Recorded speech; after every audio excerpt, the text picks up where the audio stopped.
कोई भी दुनिया की ताकत भी आ जाए, अब इनका ट्रंप भी, जो इनका दोस्त बोलते थे ना मोदी जी का, वो ट्रंप भी अब यहाँ पे आके अगर इनके लिए कैंपेन करेगा ना, तो वो भी इनके 5 सीटों से ज्यादा नहीं ला पाएगा। क्या ये इस तरीके की हिम्मत यूपी में कर सकते हैं कि विधानसभा के चुनाव 4-4 साल तक ना हो? क्या इस तरीके की हिम्मत ये महाराष्ट्र में कर सकते हैं? क्या इस तरीके की हिम्मत ये देश के किसी और कोने में कर सकते हैं? ये सिर्फ एक किस्म की लेबोरेटरी की तरह जम्मू कश्मीर को जो है वो यूज किया जा रहा है, इस्तेमाल किया जा रहा है।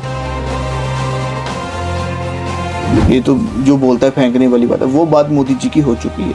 1-2 चुनाव उन्होंने फेंक के जो है देश की जनता को कर दिए, लेकिन अब आगे इस तरीके से इस देश की जनता जो है उनकी बातों पे नहीं आएगी। देश की जनता मासूम जरूर हो सकती है पर बेवकूफ़ नहीं है। 1970 के बाद लद्दाख में ये पहला इलेक्शन हुआ और लद्दाख के लोगों ने जमकर इंडिया अलायंस का स्वागत किया। कांग्रेस ने 10 सीटें, नेशनल कॉन्फ्रेंस ने 12 सीटें और आज़ाद उम्मीदवारों ने 2 सीटें और बीजेपी के खाते में सिर्फ 2 सीटें, वो भी फेस वैल्यू पे। अब आप ये समझ सकते हैं कि लद्दाख के लोग क्या यूटी चाहते थे, स्टेट चाहते थे, वो जम्मू कश्मीर के साथ रहना चाहते थे या नहीं चाहते थे। उन 2019 के बाद के फैसलों का जो इलेक्शन है ये एक बहुत बड़ा रिजल्ट है। हमारे साथ बातचीत करने के लिए कांग्रेस की जमात से नीरज कुंदन जी हैं, जो नेशनल प्रेसिडेंट हैं national student union of India के, जो हर मुद्दे पे बात करते हैं।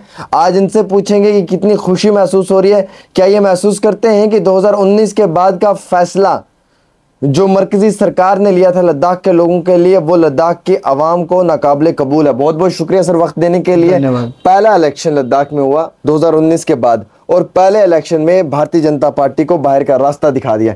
क्या समझते हैं कि अगर कल को जम्मू कश्मीर में इलेक्शंस होगा तो यहाँ पे भी यही हाल होगा?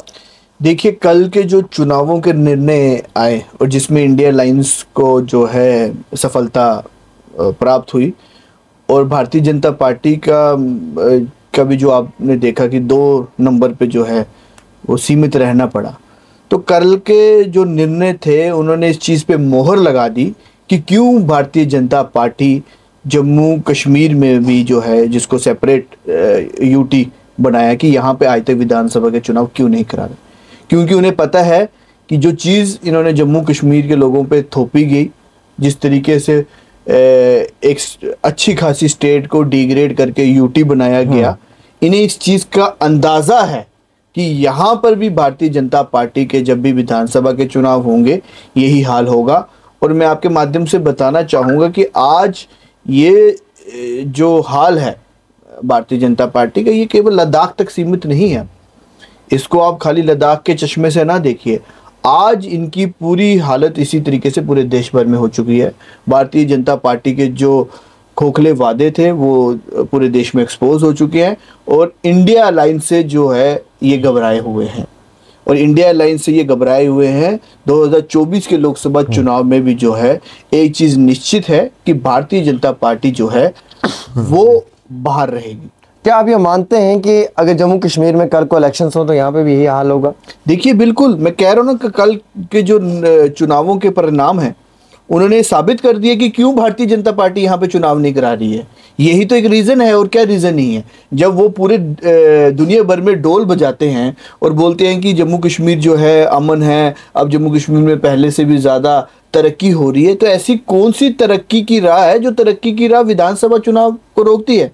और मैं इनसे पूछना चाहता हूँ कि सभी एक्सपेरिमेंट करने के लिए, जितने भी एक्सपेरिमेंट करना है, वो क्या जम्मू कश्मीर ही उसको लेबोरेटरी बनाया गया है? क्या ये इस तरीके की हिम्मत यूपी में कर सकते हैं कि विधानसभा के चुनाव 4-4 साल तक ना हो? क्या इस तरीके की हिम्मत ये महाराष्ट्र में कर सकते हैं? क्या इस तरीके की हिम्मत ये देश के किसी और कोने में कर सकते हैं? ये सिर्फ एक किस्म की लेबोरेटरी की तरह जम्मू कश्मीर को जो है वो यूज किया जा रहा है, इस्तेमाल किया जा रहा है। यहाँ के नौजवानों का, युवाओं का के जो भविष्य है उसके साथ खिलवाड़ किया जा रहा है। और आने वाले समय में जब भी यहाँ पे चुनाव होंगे, मतदान होंगे, हम तो इसको प्रदेश ही मानते हैं, इस प्रदेश के जो युवा है वो अपना जवाब जो है मतदान में बीजेपी के खिलाफ वोट डाल के, जिस तरीके से लद्दाख ने बताया है वो जम्मू कश्मीर के युवा भी बताए। रविंद्र रैना जी कहते हैं कि 50 के पार है, चीफ मिनिस्टर हमारा है और 24 में सरकार हमारी है। सुनील शर्मा जी भी यही कहते हैं कि कोई नहीं रोक सकता इस बारी बीजेपी को जम्मू कश्मीर के अंदर। देखिए, कोई भी, वो अब उल्टा बोलते हैं, कोई भी दुनिया की ताकत भी आ जाए, अब इनका ट्रंप भी, जो इनका दोस्त बोलते थे ना मोदी जी का, वो ट्रंप भी अब यहाँ पे आके अगर इनके लिए कैंपेन करेगा ना, तो वो भी इनके 5 सीटों से ज्यादा नहीं ला पाएगा। तो इनको ये 50 कह रहे हैं सर। अरे 50 तो बहुत दूर की बात है ना, 50 तो मैं कह रहा हूँ बहुत दूर की बात रहेगी। 50 तो अब ये देखें कि पूरे देश भर में जब ये चुनाव लड़ेंगे तो कितनी लोकसभा ये जीत पाएंगे, अब इनको उस पर गिनती करनी चाहिए। क्या ये डरते थे इसीलिए जे.एंड.के में इलेक्शन? बिल्कुल, और क्या वजह है, आप पूछिए ना उनसे। जब ये खुद ही बोलते हैं कि यहाँ पे सब अमन है, यहाँ पे कोई आतंकवाद नहीं है, यहाँ पे सब कुछ ठीक है, तो फिर ऐसी क्या वजह है कि जो चीज इनको चुनाव कराने से रोकती है? यही चीज, डर, खौफ कि उन्हें पता है कि जनता जो है वो त्रस्त है। इन्होंने जनता के, एक होता है सीने पे खंजर खोबना, एक होता है पीठ पे खंजर खोबना। इन्होंने जम्मू कश्मीर की जनता के पीठ पे खंजर खोबा है, धोखा दे के खंजर जो है खोबा है। तो उसका जवाब सर, ये आज के टाइम में बीजेपी के वक्त में क्या हिंदू मुसलमान ज्यादा होता है सर? देखिए, हिंदू मुसलमान तो इनको शॉर्टकट तरीका है ना। एक हिंदू मुसलमान जब तक करवाएंगे नहीं तो तब तक शॉर्टकट तरीका से लोगों का ध्यान कैसे भटका पाएंगे? अब मुझे एक बात बताइए, जब आपको पता है कि आप इस देश के, आपने वादा किए थे 2-2 करोड़ युवाओं को रोजगार देंगे, वो रोजगार तो आप दे नहीं पाए। तो जब आप रोजगार दे नहीं पाए, महंगाई आपसे जो है निरंतर हो नहीं पाई, तो फिर आप जब इन मुद्दों पे बात नहीं करोगे तो फिर आपको किसी एक मुद्दे पे तो बात करनी है। तो वो एक मुद्दा इनको सबसे आसान जो है वो हिंदू मुसलमान लगता है। अगर इनके लिए आसान मुद्दा रोजगार देना होता, इनके लिए आसान मुद्दा युवाओं को अच्छी शिक्षा देना होता, इनके लिए महंगाई कम करना आसान मुद्दा तो मैं दावे से लिख के दे सकता हूं कि जिस तरीके से कांग्रेस पार्टी तो इन्हीं मुद्दों पर राजनीति करती है ना, इन्हीं मुद्दों पर सरकारें चलाती है। क्योंकि हम जो है वो आसान रास्ते नहीं चुनते हैं। ये हिंदू मुसलमान कराना, ये लोगों को जो है कास्टों में डिवाइड कराना, ये आसान रास्ते हैं, जिन आसान रास्तों का ये जो है चयन करते हैं। अर्बन लोकल बॉडीज के इलेक्शंस हो, पंचायत के इलेक्शंस हो, डिले कर दिए हैं। क्या महसूस करते हैं, क्या समझते हैं? देखिए कि सरकार इनकी है, केंद्र में सरकार इनकी है, यहाँ पे सरकार इनकी है, एजेंसीज इनकी है। उन एजेंसीज की रिपोर्ट है, उन एजेंसीज की रिपोर्ट ये बता रही है कि भैया तुम तो जो है बुरी तरीके से हारोगे, तुम्हें जो है स्मार्ट मीटर पे वोट मिलेगा, तुम्हें प्रॉपर्टी टैक्स पे जो है वोट मिलेगा, तुमने जो यहाँ के युवाओं के रोजगार छीने, जमीनों का हक जो लोगों का छीना, तुम्हें उस पर वोट मिलेगा। तो इन सब मुद्दों की जो है देखते हुए ये चुनाव से डर के जो है पीछे बैठे। क्या आप महसूस करते हैं कि 24 में इलेक्शंस होंगे और प्राइम मिनिस्टर कौन होगा? देखिए, अब ये तो हम दावे से कह सकते हैं कि कांग्रेस पार्टी जो है सिंगल लार्जेस्ट पार्टी पूरे देश में बनेगी। और हमें पूरा यकीन है कि हमारे नेता श्री राहुल गांधी जी, उन्होंने कन्याकुमारी से लेकर जम्मू कश्मीर तक जो है पैदल यात्रा करी, 3200 से ज़्यादा किलोमीटर वो पैदल चले हैं।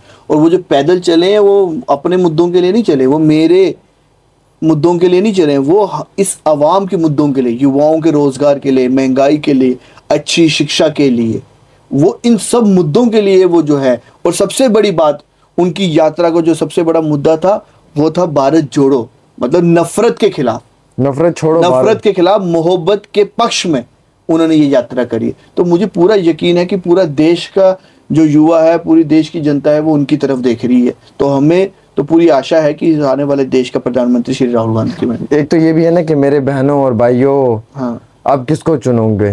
तो क्या जवाब होगा आवाम का? देखिए, एक लेवल होता है किसी को बेवकूफ़ बनाने का। मैं और आप भी हैं, हमारे साथ भी कोई दोस्त जुड़ जाता है, किसी इस तरीके से बड़ी बड़ी बातें करता है। जब 1-2 बारी हम उससे मिलते हैं तो हम भी इम्प्रेस होते हैं, हमें लगता है कि अरे हाँ यार ये तो, फिर बाद में हम भी उस दोस्त का नाम रख देते हैं, यार ये तो फेंकू है, ये तो फेंकता है, ये तो जो बोलता है फेंकने वाली बात है। वो बात मोदी जी की हो चुकी है। 1-2 चुनाव उन्होंने फेंक के जो है देश की जनता को कर दिए। लेकिन अब आगे इस तरीके से इस देश की जनता जो है उनकी बातों पे नहीं आएगी। देश की जनता मासूम जरूर हो सकती है पर बेवकूफ़ नहीं है। हमारे साथ बातचीत कर रहे थे नीरज कुंदन जी, जो national student union of India के नेशनल प्रेसिडेंट हैं।